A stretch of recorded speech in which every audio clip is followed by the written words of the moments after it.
Bonjour et bienvenue sur cette vidéo. Ici votre bien-aimé pasteur Célestin Zouga de l'église protestante évangélique Philadelphie.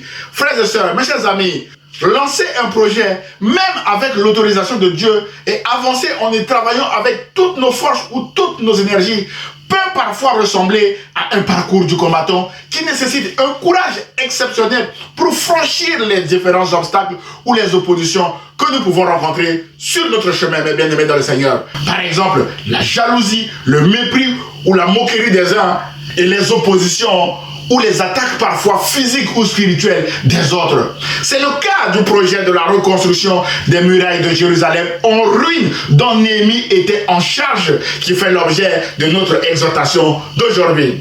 Frères et sœurs, mes chers amis, pour bien comprendre ce récit, je vous invite à lire chez vous les 6 premiers chapitres du livre de Néhémie. Vous allez vivre un moment extraordinaire de lecture et riche d'enseignements. Je vous propose de survoler rapidement quelques extraits de ce livre.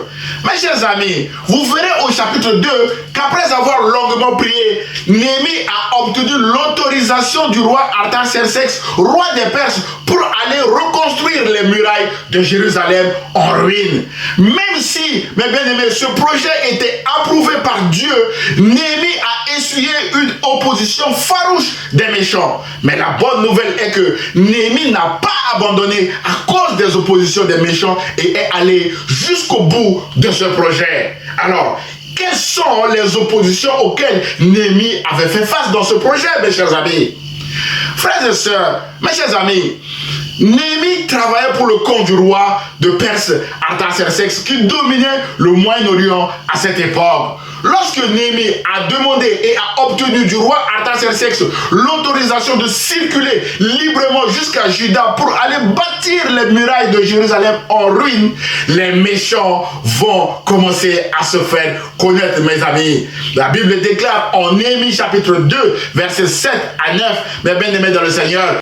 Néhémie dit ceci: si l'empereur le trouve bon, pourrait-on me donner des lettres pour les gouverneurs de la province à l'ouest de l'Euphrate pour qu'ils me laissent passer jusqu'au pays de Juda, ainsi qu'une lettre pour Asaph, l'intendant des forêts impériales, afin qu'il me fournisse du bois de charpente pour reconstruire les portes de la citadelle près du temple et les murailles de la ville, et pour bâtir la maison où je m'installerai. L'empereur me procura ces lettres, dit Néhémie, car mon Dieu agissait avec bonté en ma faveur. Au verset 9, mes bien-aimés dans le Seigneur, Néhémie dit ceci: je me rendis auprès des gouverneurs des provinces à l'ouest de l'Euphrate et je leur remis les lettres de l'empereur. L'empereur m'avait fait escorter par des officiers de l'armée et par des cavaliers.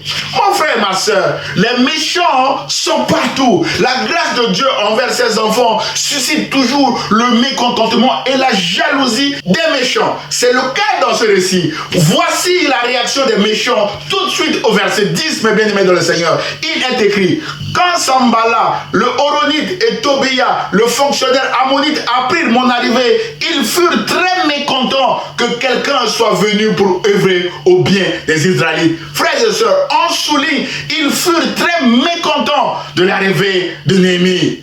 Mes chers amis, les jaloux seront toujours mécontents de notre ministère, de notre projet, de notre famille, de notre mariage, de notre travail ou toute autre entreprise que Dieu nous met à cœur d'accomplir pour son royaume. Mais la bonne nouvelle est ce que Néhémie a déclaré, mes bien-aimés dans le Seigneur: la bonne main de Dieu est sur nous.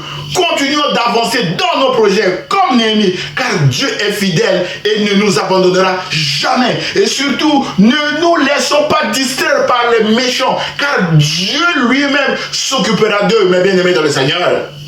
Mes chers amis, Néhémie arrive à Jérusalem et témoigne cette fois-ci de la grandeur de Dieu en racontant à ses compatriotes comment la main puissante de Dieu était sur lui avec les faveurs obtenues de la part du roi Artaxerxès pour la reconstruction des murailles de Jérusalem. La Bible déclare en Néhémie chapitre 2 verset 18, il est écrit, je leur racontais comment la bonne main de mon Dieu avait été sur moi et quelles paroles le roi m'avait adressées. Ils dirent, levons-nous et bâtissons. Ils se fortifièrent dans cette bonne résolution.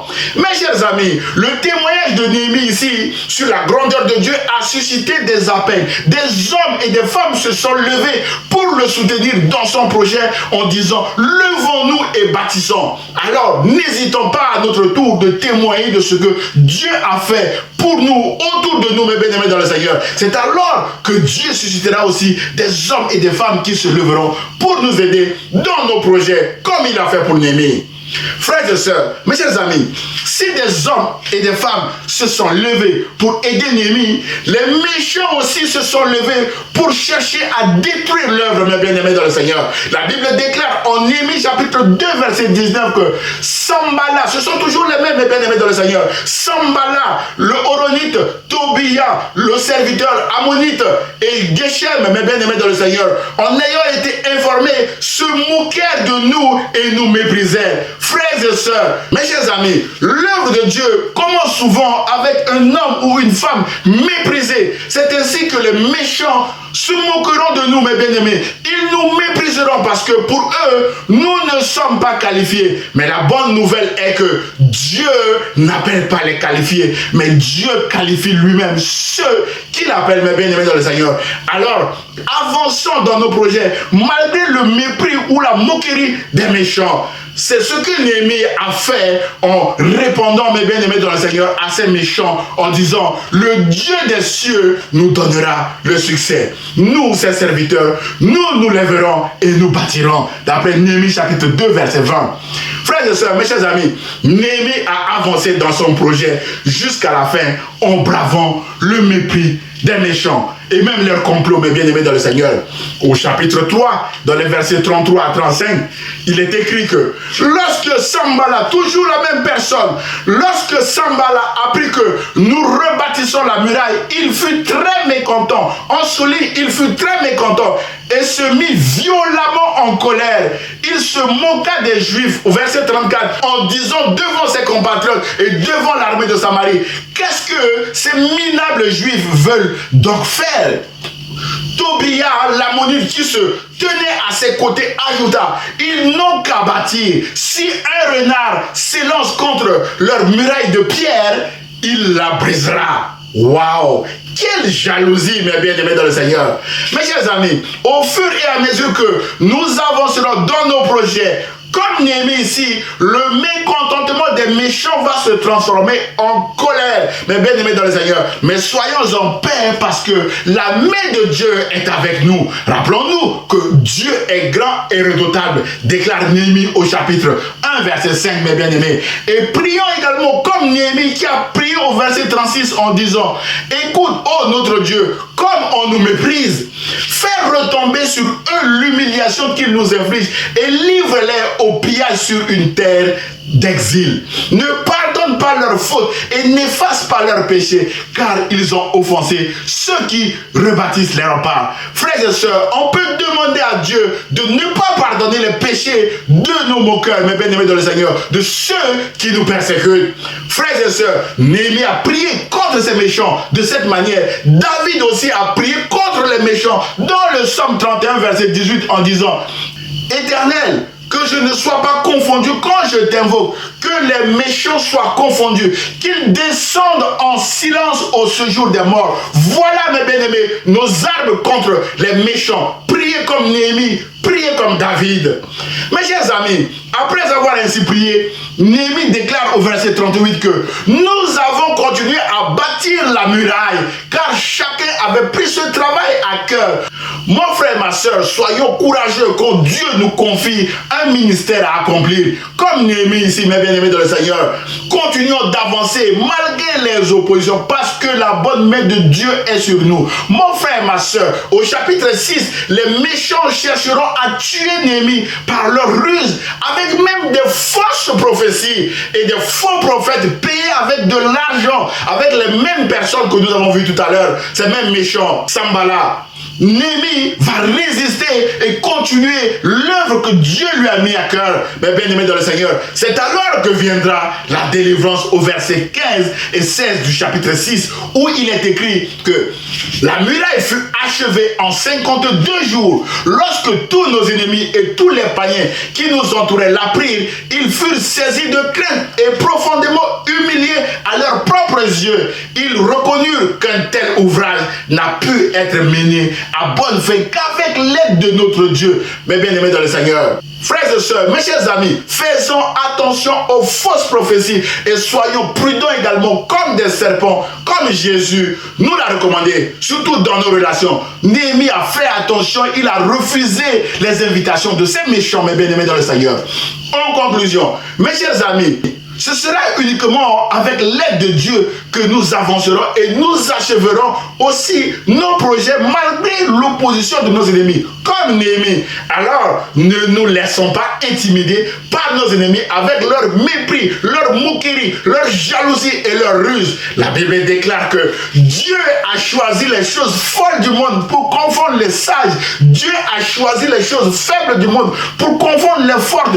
Et Dieu a choisi les choses viles du monde, celles qu'on méprise, on souligne celles qu'on méprise, celles qui ne sont point, pour réduire à néant celles qui sont, afin que nulle chair ne se glorifie devant Dieu, d'après 1 Corinthiens chapitre 1 verset 27 à 29. Mon frère, ma soeur, mes chers amis, c'est Dieu qui nous a choisis malgré nos défauts et nous avancerons ensemble avec son Fils Jésus-Christ dans le projet qu'il nous a confié. Ainsi, mes bien-aimés dans le Seigneur, ne comptons pas sur nos propres forces ni sur nos savoir-faire, mais comptons uniquement sur Jésus qui a déclaré que sans moi, vous ne pouvez rien faire, en Jean chapitre 15 verset 5. Frères et sœurs, mes chers amis, si vous ne connaissez pas encore Jésus, je vous invite à ouvrir vos cœurs maintenant et à demander à Jésus de se révéler à vous. C'est très important et je prie que Jésus se révèle à vous afin que vous l'acceptiez comme votre Seigneur et Sauveur. C'est le but de ce message. C'est alors que, mes bien-aimés dans le Seigneur, vous avancerez vers la vie éternelle que Jésus seul donne. Mes bien-aimés dans le Seigneur, non seulement vous avancerez dans vos projets actuels, mais aussi vous avancerez, mes bien-aimés dans le Seigneur, vers la vie éternelle que Jésus seul donne. Enfin, mes chers amis, Dieu vous aime et l'Église protestante évangélique Philadelphie vous aime aussi en vous encourageant d'avancer avec Jésus. Que Dieu vous bénisse. À très bientôt, mes chers amis. Au revoir.